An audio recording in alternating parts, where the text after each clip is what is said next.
Hello and welcome to December's entry for the Three Blind Mice monthly build-off. My name is Jason, this is Diecast Restos, and this is this month's casting of choice. It's the Gas Monkey 68 Corvette, produced by Mattel for the Hot Wheels range since 2017. The casting is based on the Midas Monkey, a car commissioned by Hot Wheels and built by Gas Monkey. The build featured on the Discovery show Fast and Loud. The model otherwise is a 1968 Chevrolet Corvette C3, the third generation Corvette. Now while this is undoubtedly a cool casting, I've got some major plans for it. I'll be turning it into a historic Le Mans racer, but it will need some modifications first. Here's a standard 68 Corvette C3. And here's an image of the Corvette I shall be attempting to transform the casting into. The image was of the 68 Corvette entered into the 1968 24 Hours of Le Mans by Scuderia Filipinetti, a Swiss motor racing team. Their cars were traditionally liveried in red and white, the colours of the Swiss flag. Their L88 Corvette C3 chassis was entered into 6 consecutive Le Mans races until 1973. This record for a single chassis remains unbroken to this day. The number 3 car was entered into the GT category, driven by Italian driver Umberto Maglioli and Frenchman Henri Grader. The head gasket failed on their 7-litre Chevy V8 6 hours and 53 laps into the race. Their teammates in the number 4 car fared better until an accident ended their race 14 hours and 157 laps in.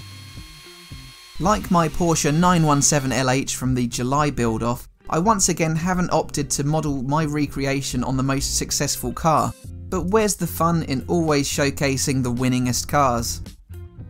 The C3 Corvette's initial designs were based on the Mako Shark 2 concept car. GM had tried to keep the car's design a secret, but there is some folklore that says that the 1968 Hot Wheels custom Corvette let the cat out of the bag when it was released earlier than the new C3. Now it's time to reverse Midas's touch and strip that gold paint.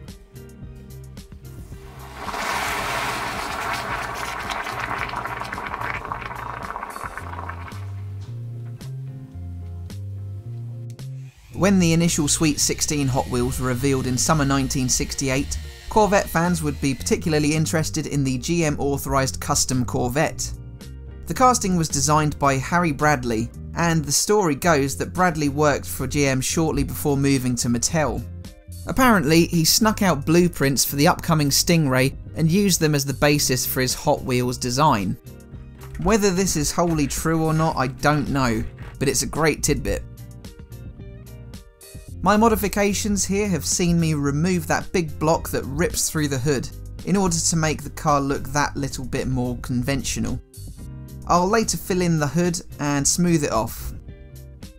C3s were produced from 1968 until 1982, taking over from the 5-year-old C2. The C3 was available as a convertible or a coupe with a notchback and a removable rear window. It also had a T-top with removable roof panels. The base price for a C3 in 1968 was $4,663. And by 1982, when production ended, it cost $18,920, though this change would mostly be due to inflation. The C3 existed through a turbulent time in American automotive manufacturing. This single generation of Corvette survived multiple fuel crises, as well as federally mandated exterior changes due to the safety laws of the 1970s. The 73 Corvette lost its chrome blade front bumper for a 5 mph safety bumper, with the rear chrome disappearing the following year.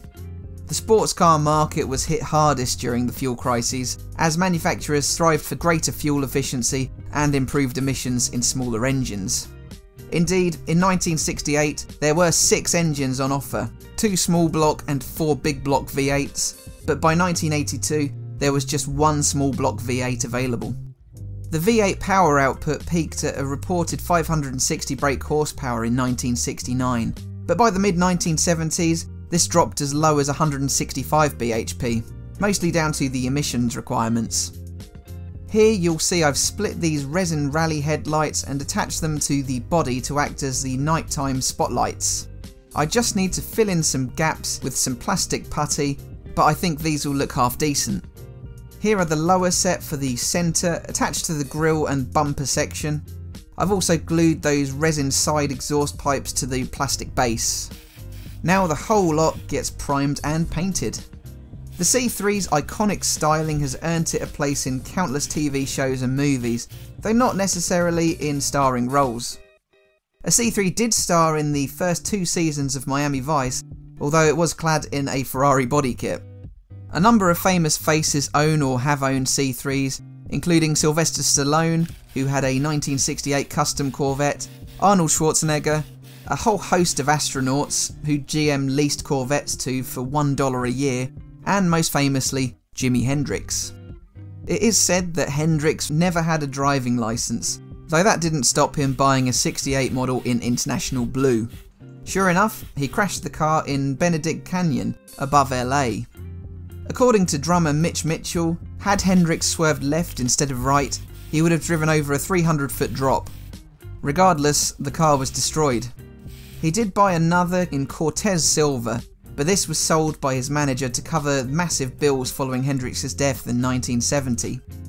So now the body and the base have been coated in Tamiya colour, with the black now being applied to the interior and bumper section. There's so little room to see into the interior on this casting, so that will be left black. With the paint dry, I re-chromed the bumpers, front and rear. Amazingly, this car raced with the chrome fitments attached, which was likely due to the classing requirements at Le Mans.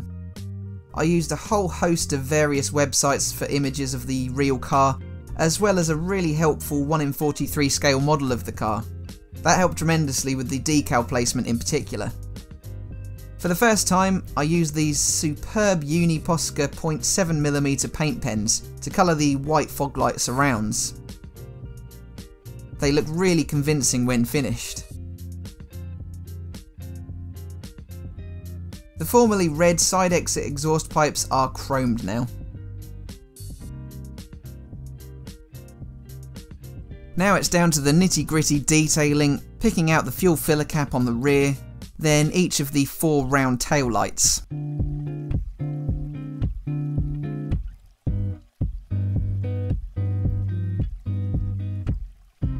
The car had chrome surrounds to the windows, so I replicate that with some more MOLOTOW. These chrome windshield surrounds outlasted both front and rear chrome bumpers on the C3. It was to be found on models up until 1976. A few dabs of the 1mm chrome for the hood clips here. And now I use my POSCA pen to colour the hood mounted lights white.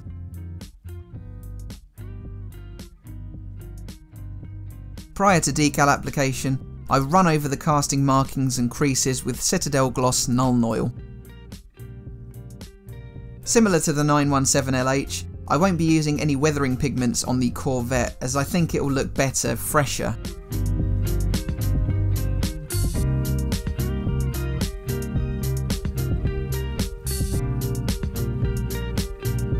For the tiny dab of red on each tail light, I use my Sharpie.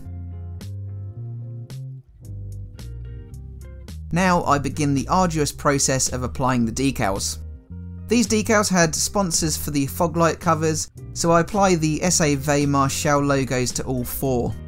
This one is a single piece that includes a white stripe and more SAV Marshall sponsorship, a number roundel, and some of the orange colouring. It goes on relatively simply, being a long narrow decal. I roll out any excess moisture using a cotton bud.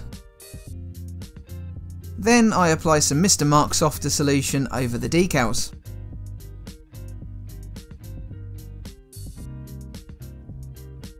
More fiddly logos for the lights here. There's a tiny Goodyear logo on each front wing. And now let's focus on the sides.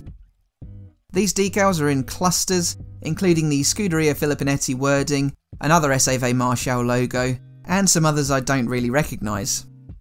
The second set includes sponsorship from Shell Oil, Trico windshield wipers, Champion spark plugs, another roundel and SA-VE logo, and a Ferodo brakes logo. There's another just under the A-pillar that I can't quite work out what it is. SA-VE Marshall I think were sponsors of the Le Mans race, so likely feature on all of the cars of the time. Their logo certainly did on my 917LH. They are a French automotive supplier producing a number of different components. I just applied the Scuderia Filipinetti's crest on the B-pillar, and now their wording on the back of the car.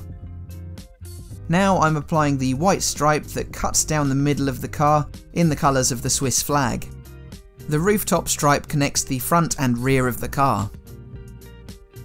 Here you can see the orange highlights next to the fog lights, and I apply these as my final addition to the build.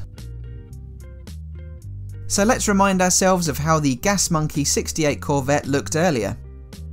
It was an ever so slightly used example, in keeping with my tradition of never using a new or sealed casting. As cool as it looked, the big block had to go for my second Le Mans replica build, as did the sparkly gold paint. I enjoyed my Porsche 917 Le Mans build so much that I wanted to do it again, and this presented a great opportunity to recreate the racer. So here it is now, fitted with some Goodyear tyres from the M2 Machines Auto Wheels 66 Corvette C2. They absolutely suit to a T. They may have looked better in silver, but I love the gold on red look. I've attempted to conjoin the exhaust pipe with the side exit connected to the interior as best I could, although there is a slight gap still. The decals look superb across the casting again. I can't recommend Le Mans Decal enough for their 1in64 decals. They are great quality, especially for your more obscure race cars. And the MILLIPUT and filler has worked well on the hole in the hood, concealing it nicely. Anyway, that's all from me for this build. I've enjoyed it immensely. Check out what the other builders have done in this month's 3 Blind Mice build off, and be sure to leave a like, leave a comment and subscribe. So, thanks for watching, and I'll see you again for the next one. Bye for now.